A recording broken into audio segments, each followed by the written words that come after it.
Ya, kalau menurut saya yang justru harus kita ingatkan bukan hanya tidak boleh menuntut, bukan hanya tidak boleh memproses hukum, Ya. menciptakan rasa takut untuk mengkritik aja nggak boleh.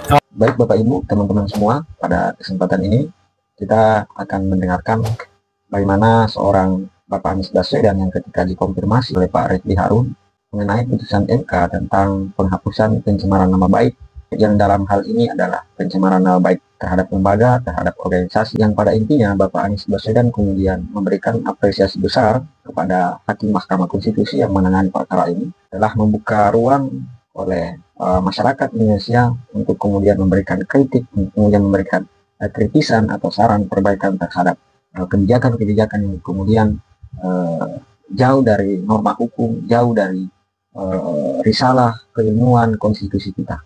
Lalu seperti apa pernyataan beliau, kita dengarkan secara bersama-sama. Sadis ini tentang satu hal tentang agak serius tentang demokrasi, tapi nggak ada kaitannya dengan pemerintah sekarang. Saya ingin Anda mengomentari soal putusan MK yang mengatakan bahwa kalau Anda pejabat publik, institusi publik, kemudian profesi, pejabat dan lain sebagainya yang terkait dengan fungsi publik ya atau juga organisasi, itu tidak boleh melaporkan pencemaran nama baik. Nah, itu kan angin segar bagi kita, terutama saya lah yang suka kata kritik dan lain sebagainya. Bagaimana pendapat Anda?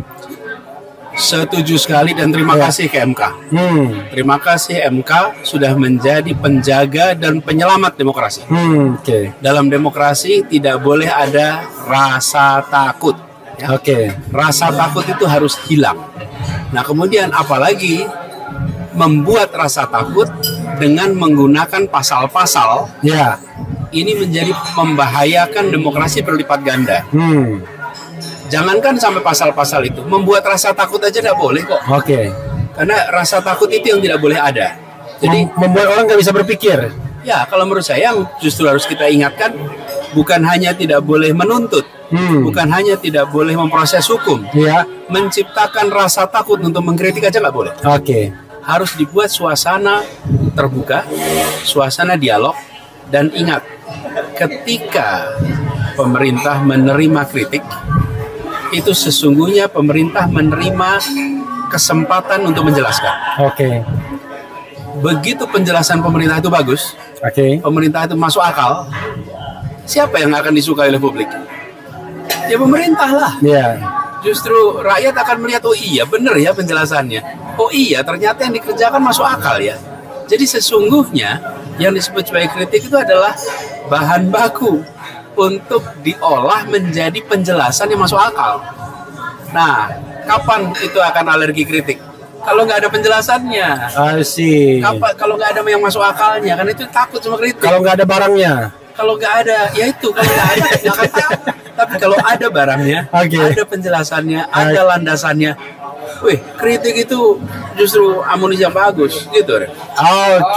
Closing statement. Terima kasih. Closing statement. Terima kasih Refli, kita tidak pernah membayangkan bahwa makan siang ulang tahun jadi bikin konten diskusi sama Refli. Dan tidak benar makan siang itu nggak ada yang no free lunch. Ini makan siang kita gratis ini. Ini makan siang gratis. Terima kasih. Makasih. Dan buat teman-teman semua, terus ikuti percakapan cerdas. Karena percakapan cerdas kritis itu merangsang kita untuk bisa bernegara dengan lebih baik.